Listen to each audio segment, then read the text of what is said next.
नमस्कार, आपले सर्वांचे स्वागत आहे। सरकारी कर्मचाऱ्यांसाठी धक्कादायक बातमी। सेवानिवृत्त कर्मचाऱ्यांना निर्णयाचा मोठा फटका। तर ग्रॅज्युटीबाबत घेतला हा मोठा निर्णय। चला तर पाहूया ही सविस्तर बातमी। त्यापूर्वी चॅनलला नवीन असाल तर सबस्क्राइब करायला विसरू नका आणि नवनवीन अपडेट मिळविण्यासाठी बेल आयकॉनला प्रेस करायला विसरू नका।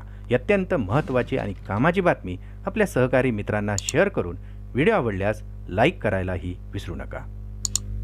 सरकारी कर्मचाऱ्यांसाठी नुकतीच एक महत्त्वाची बातमी समोर आली आहे आणि ही बातमी आहे कर्मचाऱ्यांच्या ग्रॅज्युटीच्या रकमेसंदर्भात। सरकारी आणि संघटित क्षेत्रात काम करणाऱ्या कर्मचाऱ्यांना आता या निर्णयाचा मोठा फटका बसणार आहे। खरं तर लोकसभा निवडणुकीची आचारसंहिता सुरू होण्यापूर्वी कर्मचाऱ्यांचा महागाई भत्ता जानेवारी महिन्यापासून 50% करण्यात आलेला होता। केंद्रातील सरकारने हा निर्णय घेतल्यानंतर कर्मचारी भविष्य निर्वाह निधी संघटनेने देखील गेल्या महिन्यात एक मोठा निर्णय घेतला होता आणि यानुसार कर्मचाऱ्यांच्या निवृत्ती आणि मृत्यू उपदानात वाढ करण्यात आलेली होती।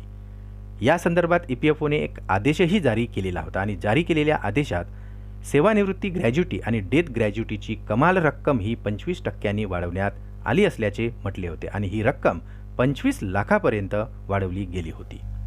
मात्र आता गेल्या महिन्यात घेण्यात आलेला हा निर्णय फिरविण्यात आलेला आहे। ग्रॅज्युटीच्या रकमेत झालेली ही वाढ थांबवण्यात आलेली आहे आणि याबाबत नुकताच निर्णय घेण्यात आलेला आहे। यामुळे आता केंद्रीय कर्मचाऱ्यांसाठी ही एक मोठी धक्कादायक बातमी असल्याचे बोलले जात आहे। मिळालेल्या माहितीनुसार 7 मे रोजी लागू झालेली ग्रॅज्युटीची वाढ थांबवण्याची घोषणा करण्यात आलेली आहे आणि या आदेशात या निर्णयाचे कोणतेही कारण देण्यात आलेले नाही। मात्र आता ग्रॅज्युटीची कमाल रकमेत झालेली वाढ थांबवण्यात आलेली आहे। म्हणजेच आता ग्रॅज्युटीची कमाल रक्कम आधीप्रमाणेच 20 लाख एवढी असणार आहे। अर्थातच आता केंद्रीय कर्मचाऱ्यांना सेवानिवृत्तीनंतर किंवा मृत्यूनंतर दिली जाणारी ग्रॅज्युटी रक्कम ही कमाल 20 लाख रुपये एवढीच आता असणार आहे। पुन्हा भेटू आमच्या यूट्यूब चॅनलमध्ये नवीन अपडेटसह। तोपर्यंत नमस्कार।